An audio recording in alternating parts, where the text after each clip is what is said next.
Hello, Spiritual Center Spokane. This is Reverend Bonnie, and I am so thrilled to be with you tonight live. What joy, what delight. I am in process of moving and just arrived down in Arizona, and you could see, let me see which way to go. There we go. You can see in the background my stained glass that came from a church in Portugal in the 1700s. And you could just see that the house is not put together at all. And everything in life, as you and I have come to know, is a process. And so we're in process, and that's fine. So within a bit, the house will have some order. And in the meantime, I come back to Spokane next week, and I look forward to being live with you again then. So let's begin with a prayer.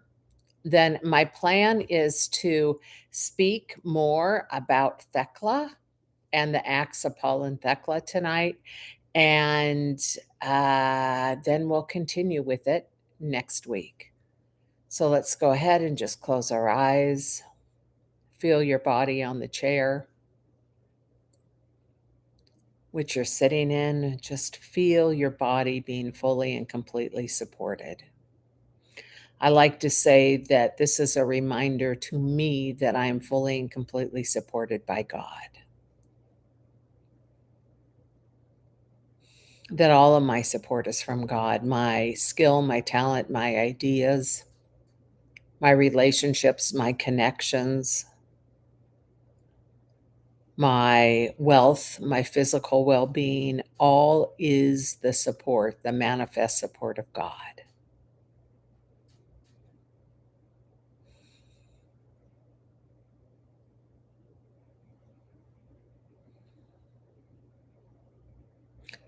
So, right here and right now, I just give thanks for you, and I give thanks for me, and I give thanks for our time together.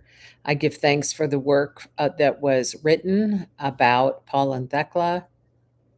And I give thanks for our lives that continue to unfold day by day, that include both intention and mystery, and that allow us to stay in a space of centered gratitude. And so it is. Amen. All right, my sweet friends. So this week I listened to an old podcast that Jane Fonda did. And in her podcast, she said that she lived outside of her body until she was 62 years old, that she had had sexual trauma as a child, and then her mother died by suicide when she was young. And that trauma left her living outside of her own body. And by the time she was 62, she wanted to find out and know who she really was and live inside herself. So she said that she married numerous times and she became like a chameleon, that she can look back through her life and see that she dressed differently and she made different choices and she behaved differently. And of course, in the big cosmic realm of things, that there was an unconscious choosing of husbands, that she may learn different aspects of herself and find aspects of herself and express aspects of herself until she came to her own core being at 62. And what she said was she left her husband, Ted Turner, and went to France to live with her daughter in a small bedroom, a one bedroom, and she dedicated a year to researching her own life. And there's plenty of books and materials and movies and interviews and all of that out there. So she dove in and she researched her own life, and then she researched the life of her parents, and she came to have an understanding of who she was ancestrally or lineagely, like how she became who she was. And I know most all of us who will be watching this have gone through this process, or we are going through it, or we will be going through it, where we start to examine our lives and we start to look and say, why am I the way I am? Who am I? And do I still want to be this way? Or is there something new and different that's emerging within me and that's calling me forward? And so Jane went through this process. It was part of her healing and revealing process. And she said alongside her research on self that she started studying the Bible. And in it, she read, "Be perfect like your Father in heaven is perfect." And she said one of her problems was that she pursued perfectionism as a habit to keep her safe. That her need to be perfect so that she could be loved was part of her traumatic patterning. And so it didn't serve her to think that she was being called to be perfect. So she did some further digging and read the Aramaic translation and realized that it really says, "Be whole," WHOLE, "be whole as your Father in heaven is whole." And she said she read that and she contemplated it, and it was as though the self that she had pushed outside of herself and that was living alongside her came back into her being to be integrated. And she said the moment that she came back into herself felt like such a holy moment that it felt like God entered her being. And I just love that. I love the idea that when we choose wholeness, it is as though God is entering our being. I love that it is as though when we choose our own wholeness, it is as though God is entering into our being. And of course, I like to look at the words whole and holy and recognize that, yes, indeed, that is a sacred moment. When we say yes to our whole, our full, our glorious selves, that we are going to agree to be fully and completely present as who we were created to be here on this planet, something miraculous happens. And it's though that resurrected rebirth takes place within our soul, within our being, and we become new and we become our true self. So this aligns with the conversation around Paul and Thecla. So, of course, Jane is a woman, and so is Thecla. And this is really a story of becoming her true aligned spiritual self. And it's really quite beautiful. So I spoke last week about Thecla. First of all, I talked about what the 7 different stages in this reading was that turned into transformation, the 7 steps of transformation. And the first one we looked at last week. And that was awakening something within, that we are going about doing our lives and something awakens us and we take notice. So that's what happened last week. And her awakening took place when she sat by her window and listened to Paul preach the gospel from his life, his experience, his love of God. And there was a transmission of sorts that took place, and she was not then the same. A little bit of backstory. Thecla came from a middle class ish kind of family, and she was betrothed. So she had a fiance that she had agreed that she would marry. And this is what women did back in biblical days. You know, they did not have their own profession, they weren't disciples per se.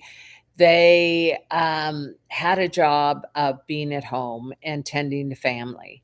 And so she was betrothed and she had a fiance who her mother was very pleased with. And Thecla sits by the window for 3 solid days. And 3, of course, is a transformation number. She sits by the window. She has this shift, this change, this insight, and she no longer is willing to get married. So her mother is ashamed. Her mother is a wreck. My daughter, who found this great guy, is not willing to get married. And so she turns her daughter over to authorities to be killed. And how she ends up being killed is by being burnt to death. And so I am reading this story. You can find it all over the internet, including on PBS, but I was introduced to it through this book, The Girl Who Baptized Herself, which is Thecla. And we will get there maybe next week or the following week. But this story is so intriguing to me. And I just keep thinking about it because it really is um, clothing for the experience of having a shift, having a change. So I mentioned the first stage of transformation was having some kind of niggle inside that says it's time to change. There's something going on within me. So here is the biblical text from the Acts of Paul and Thecla. A certain maiden, Thecla, whose mother was Theoclia, was promised in marriage to a man, Thamyris. She sat at a window close to the house and listened at night and day to the message about holiness spoken by Paul. She did not turn away from the window, but moved forward in faith, rejoicing exceedingly. And yet, having seen many women and maidens coming to Paul, she also desired for herself to be deemed worthy to stand face to face with Paul and hear the word of Christ. So it's interesting that part of her motivation was to be deemed worthy, because what we'll find is that she discovers her wholeness, as Jane Fonda would say. She steps into her wholeness when she baptized herself. So one of her intentions is to be deemed worthy. And you can imagine a woman in that time in history to be listening to the words of a man and to be inspired by them and to want a life change from them and then to want to be with him face to face is really quite bold. And we love people who are bold. So this is exciting. Okay, we go on. So Thamyris, the betrothed fiance, says to Theoclia, which is the mom, "Where is Thecla?" And Theoclia said, "I have a strange story to tell you. Indeed, for 3 days and nights, Thecla has not risen from the window either to eat or to drink, but gazes as if looking upon some enjoyable sight." This is so beautiful. All right, so then we come upon the second stage, which I just read about actually. The first stage was having that niggle that something is stirring within me. The second stage of the transformation is a new way of seeing what's possible. So you can tell from that scripture that Thecla is transfixed with the preaching of Paul, and something within her is being active, and she starts to want to see and be with him face to face. So then the third stage of transformation is when a visible door opens, and from somewhere mysterious, there's a newfound possibility that we didn't know existed before. And then there's a courage that rises up for us to walk through. So here's the courage. And my daughter, like a spider in the window, also is bound to his words, held sway by new desire and fearful emotions. For the maiden fixes on things he says and is captivated. He said, "Thecla, my betrothed, why do you sit like this? What is the emotion that binds you in passion? Turn towards your Thamyris, that's turn towards your honey, turn towards me and be ashamed." And her mother also said the same things to her child.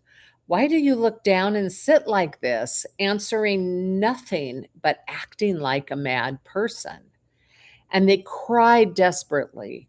Thamyris for the loss of his wife and Theoclia for the loss of her child. So there was great confusion and mourning in the house. And while these things were happening, Thecla did not turn back, but was fixed on the word of Paul. And one of the things I want to say is when you and I go through a change, we often leave behind friends and loved ones. I mean, that's part of what Jesus asks us to do, right? In the writing, it says, leave your family, go, leave your home, leave your history, leave your ancestral lineage, leave the human aspect of yourself and follow the spirit within me. Come and follow the divine presence of God and love. So the fourth stage then is moving far enough along the spectrum that you've gone far enough that you could still turn back, but barely. So, like, you are committed and you are convicted, and you could go back. I could get in my car and drive back to Spokane full time. I could leave, but all my stuff's down here. I've unpacked. I'm starting a newness. And I could return, but there's something about you get to a point in the commitment, in the yes, that you can turn back, but you choose not to. That's the fourth stage. You can, but you're committed to not turn back. Here's the scripture. Rising in the early morning, Thamyris, the betrothed, went to the house of Onesiphorus with the rulers, public officials, and a large crowd with clubs, saying to Paul, you have corrupted the city of the Iconians and also my betrothed, so that she will not want me. Let us go to the governor, Castilius. And the whole crowd said, arrest the magician, for he has corrupted all of our wives and has seduced the masses. And I just think about that for a minute. I mean, imagine what it must have been like energetically to have someone come through the city and start preaching and have it be so dynamic that people are willing just to drop everything and follow them. Like, that is, I can see where people would say, we have to stop this. We have to stop this. Our life is being disruptive. Bring in the police. Bring in the police. Like, this is a big deal. And Paul lifted up his voice, saying, in that one, humans have hope, who alone have compassion for a wandering world, so that humanity might no longer be under judgment, but have trust and fear of God and knowledge of dignity and a love of truth. And I just love that word truth so much, because truth means that which has always existed, forever and ever and ever aligned. So it's like the people are falling in love, not with me, but they're falling in love with truth.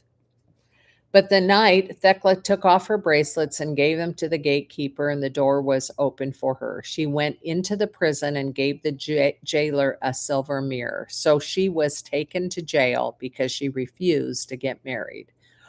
Oh, that is significant. She went into Paul and sat at his feet, and she heard the great things of God. And Paul feared nothing, having rights in the freedom of God, and Thecla strengthened her trust, kissing his chains. So Paul was arrested, Thecla was arrested, and she sits still to listen. So then we come to the fifth stage of transformation. Remember, there's 7. And on the fifth stage, we're willing to die. Like, we believe in something so strongly that we're willing to take a stand and die for it. And what metaphysics often says is, for us now, the question is, are you willing to live for it? Are you willing to take a stand and live your life for something? Not just die for it, but are you willing to live, to put your resources behind it, your behavior behind it, your decisions behind it? Are you willing to do that? And I can tell you from people I've met, the numbers are very few. So the young men and women brought firewood and straw so that Thecla might be burned. So Thecla's mother sided with the fiance and with the judicial branch, or with the police officers, and decided that her daughter needed to die because she wasn't willing to get married. She thought she'd gone mad. She was following this man who had a message that transformed her, and the mom is like, "Put her on the pile and burn her." So the young men and women brought firewood and straw so that Thecla might be burned, and she came naked. And the governor wept and marveled at the power within her. Wow, beautiful. And the executioners laid out the firewood and ordered her to climb upon the pyre. And when she made the sign of the cross, she climbed upon the firewood.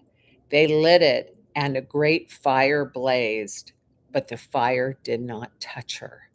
So here's a story about, and we see this throughout the Bible in many different places, but here's a story that says, my faith is greater than the behavior, the destruction of the world. I'm willing to die for it. And when it comes time to die for it, I'm saved. So this is where we will leave it this week, which is at the 5th level of transformation. And where we have it in the story is that Thecla's heard a message. It's opened her heart.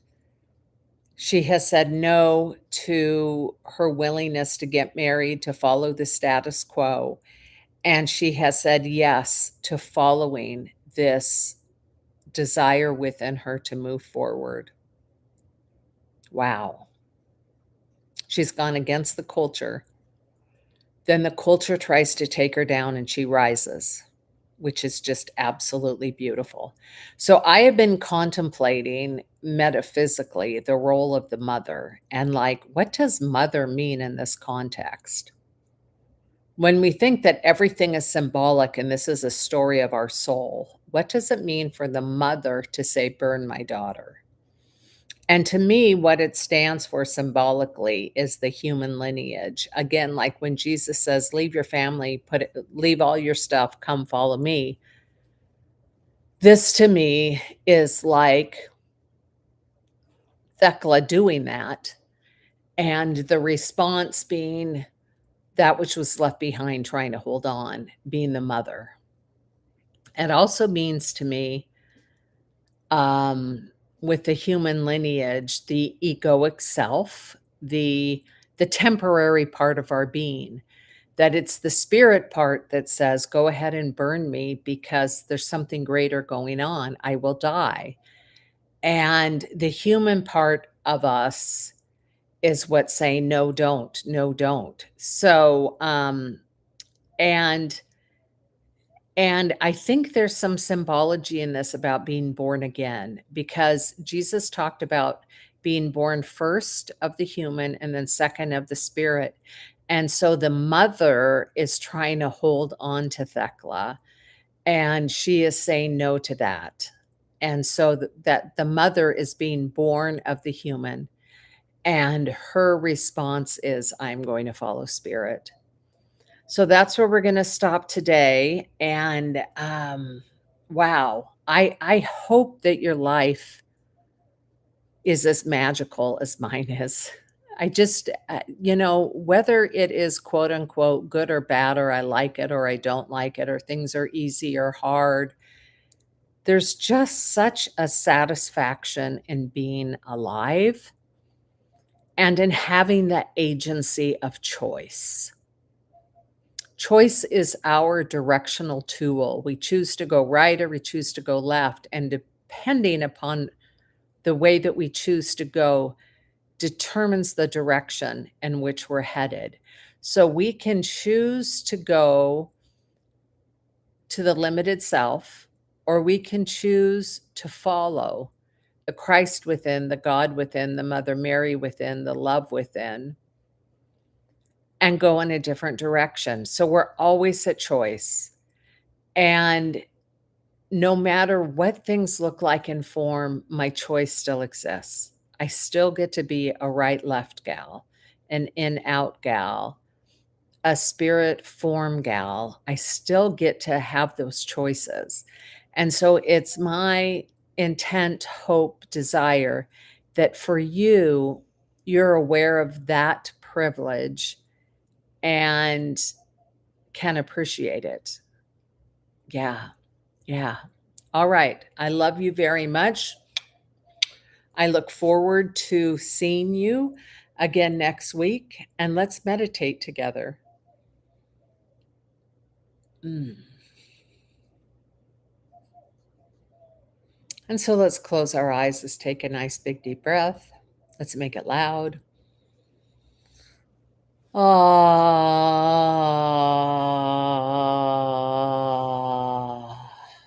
And again. Ah. Woof, woof, woof. Hmm. And I just invite you right now to feel the space between your gut and your heart and your throat.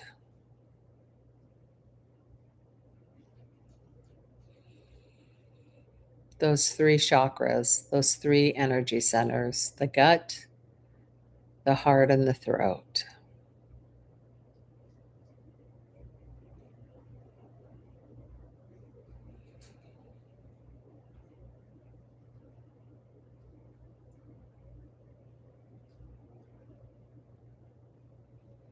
And we have no expectation.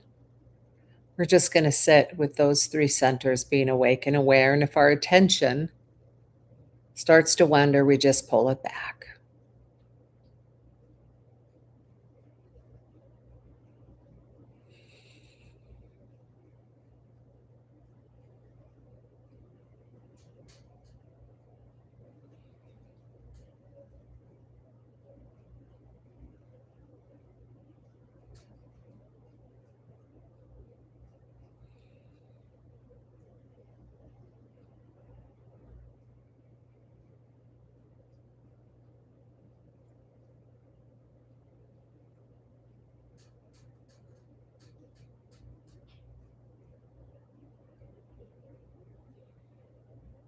And let's extend our attention down to our groin area, our belly and our groin. So it's kind of the torso of our being.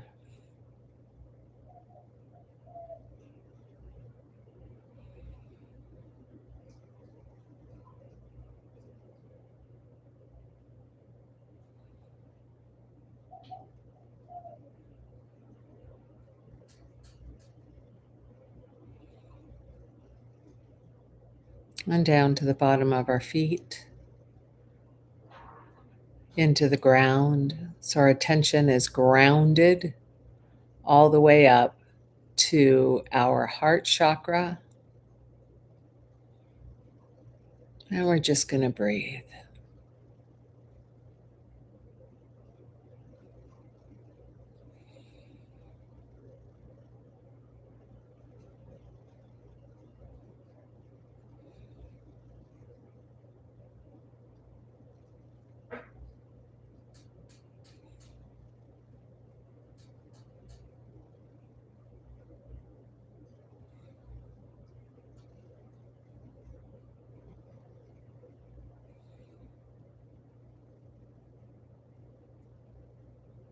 And let's bring our attention up to our throat.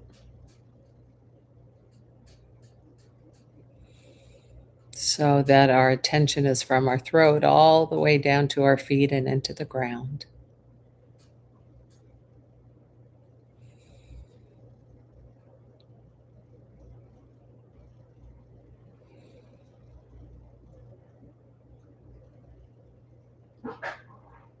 And up to our third eye.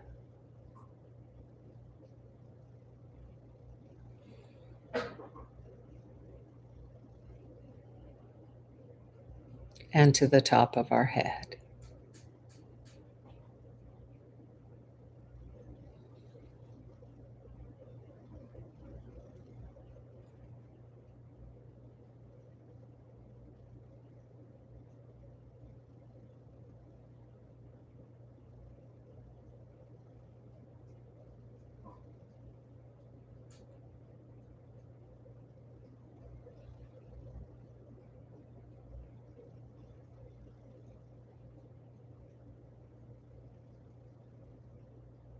And let's feel the skin around our body temples.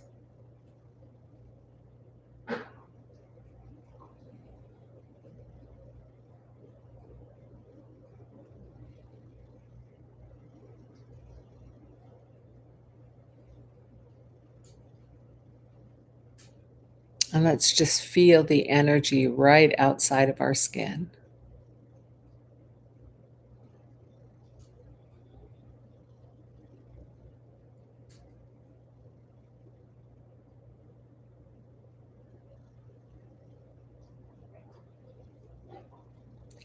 Now I'm going to land my energy into my third eye, the space between my eyebrows above my nose, and just feel the light that emanates from that space and place.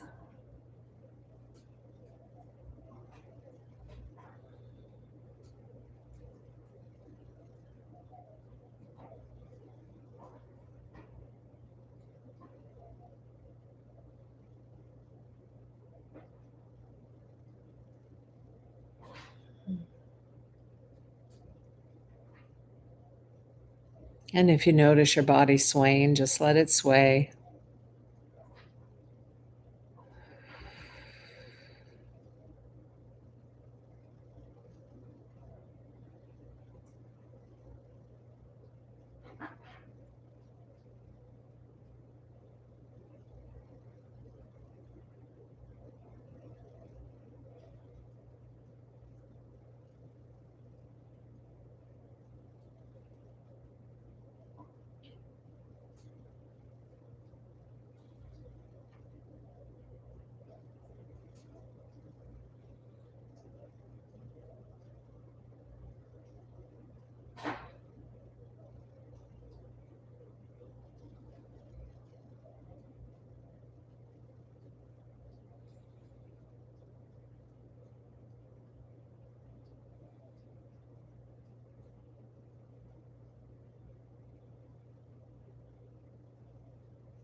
And so, right here and right now, I just give thanks for all of the stories that remind you and I, that remind us that we are more than our body temples, that there is the living Spirit of God that lives within me and lives within you, that lives within each and every human being.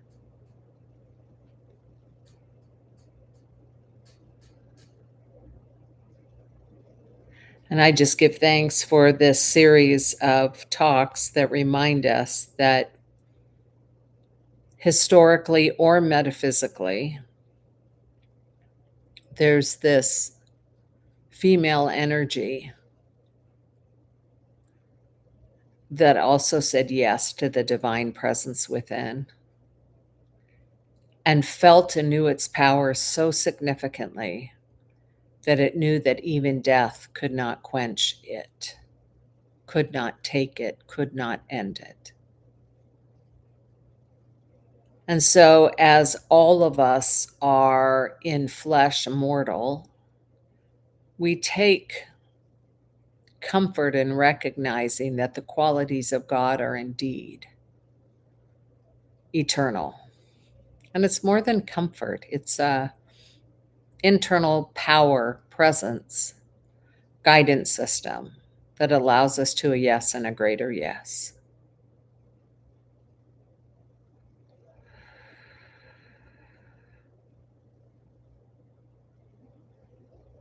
Hmm.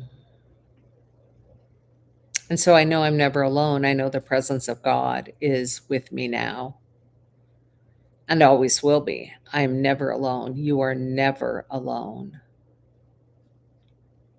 And this divine presence, this love, this thing that we call God, this energy field, this presence is at work, loving and guiding and grooming and embracing and supplying and supporting